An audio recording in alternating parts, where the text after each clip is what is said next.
რეგიონული განვითარებისა და ინფრასტრუქტურის სამინისტროში ახალციხის მერიის მიერ გადაგზავნილ 4 პროექტს კიდევ ერთი დაემატა. ქუთაისის ქუჩაზე გზის მოასფალტებისა და სანიაღვრე არხების მოწყობისთვის ტენდერი 157,000 ლარზე 26 ივნის გამოცხადდა. სამშენებლო კომპანიებისთვის განაცხადის შეტანის ვადა დღეს ამოიწურა. ქუთაისის ქუჩის მოსახლეობა ამბობს, რომ აბის დასახლებაში მსგავსი პრობლემა კიდევ 2 ქუჩაზეა მოსაგვარებელი. შარშან აგვისტოში დავიწყე ამ ქუჩებზის გაკეთებაზე სიარული როგორც გაკეთებაზე. შევაწუხებთ ეს მთავრობა, ჩემამდის ნაციონალ მოძრაობას აწუხებდნენ გზის ამბავზე გორის ქუჩა, მით უმეტეს გორის ქუჩა. ყველაზე ცუდ მდგომარეობაშია გორის ქუჩა. კი, ჩვენი 200 მეტრია დარჩენილი. ამას აკეთებენ, მაგრამ გორის ქუჩა, რომელიც ცენტრალური ქუჩა, ძალიან ცუდ მდგომარეობაში არის. არ არის გზები. რა ვიცი, ვთხოვთ მთავრობას ვთხოვთ, აი მე როგორც დედა, ბებია, ქალი, ვთხოვ რომ რაღაცით აი ახალგაზრდებს მაინც გქონდეთ ის საშუალება, რაც ჩვენ ვერ ვნახეთ და ვერ მოვესწარით ამ გზის გაკეთებას თუ კანალიზაციას ვცხოვრობთ ამდენი წელია და კანალიზაცია არ არის. ქუთაისის გორისა და ერევნის ქუჩები ეგრეთ წოდებულ აბის დასახლებაში მდებარეობს. აქ მაცხოვრებლები ამბობენ, რომ ახალციხის მერიას გზის მოასფალტება გორის ქუჩიდან უნდა დაეწყო, რადგან იგი დასახლების მთავარი გზაა და მას უფრო მეტი ადამიანი იყენებს. ადგილობრივების თქმით, აღნიშნული მოთხოვნა თვითმმართველობას არაერთხელ მიმართეს, თუმცა უშედეგოდ. გზის სავალი ნაწილის გარდა გორის ქუჩის მაცხოვრებლები კანალიზაციისა და სანიაღვრე არხების პრობლემებზე ჩივიან.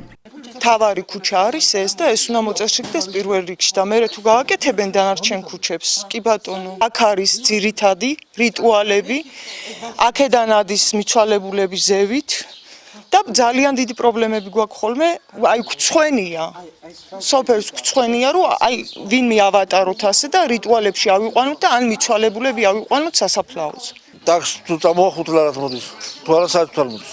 ჭრიმის დროს აქედან წყალი მოვარდება, აქედანაც და აქედანაც, ჩემს სახში შედის პირდაპირ. აი იმიტომ არის ეს სხვა გორგი მიყრილი იქ. არაფერი არ არის, არც სანიაღვრე არხები, საერთოდ არაფერი არ არის.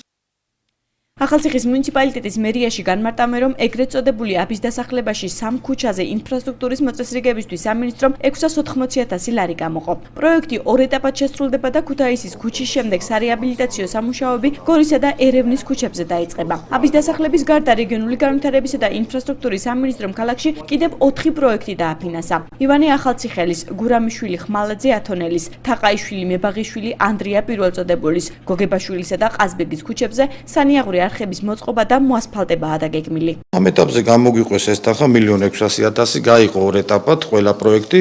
ყველა ამ პროექტებში გაკეთება სანიაღვრე არხები და ქუჩის მოასფალტება. ხელშეკრულებები დამთავრებულია, თითქმის გოგებაშვილი დაგვრჩა, ეგეც სხვა მთავრდება და ამის შემდეგ დაიწყება სამუშაოები.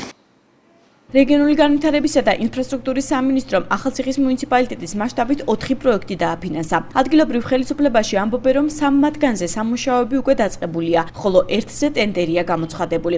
ზიკილიამდე მისასვლელი გზის მოსაწყობა დაახლოებით 150,000 ლარი დაიხარჯება. სოფელ ჭვინთის გზის რეაბილიტაცია სახელმწიფოს 590,000 ლარამდე დაუჯდება. 290,000 ლარია საჭირო სვირის მიმართულებით ასფალტის დაგებისთვის. 560,000 ლარამდეა გამოყოფილი სოფელ ანის გზის საფარის მოსაწესრიგებლად. გარდა ამისა, გამგეობამ რამდენიმე პროექტი სასმელი წყლის სისტემებზეც მოამზადა. ცენტრალური ბიუჯეტიდან ჩვენ წარდგენილი გვაქვს კიდევ 4 პროექტი სასმელი წყლის სათავე ნაგებობის და ცენტრალური მაგისტრალის მოსაწყობად. ეს არის შვირი, მუსხი, კლდე, წყორძა, ახალშენის მიმართულებით. აქ პროექტის ღირებულება, სავარაუდო ღირებულება იყო 700,000, თუმცა პროექტირებისას გამოირკვა, რომ 804,000 ლარი ჭირდება ამ პროექტების განსახორციელებლად. ყველა პროექტი გაგზავნილი გვაქვს ჩვენ ინფრასტრუქტურის სამინისტროში.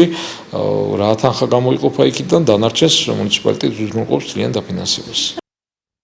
რეგიონული განვითარებისა და ინფრასტრუქტურის სამინისტრომ ქალაქ ახალციხეში განსახორციელებელი პროექტებისთვის 1,600,000 ლარი გამოყო. რაც შეეხება მუნიციპალიტეტს, სოფლებში მოსაგვარებელი პრობლემებისთვის 2,350,000 ლარი დაიხარჯება.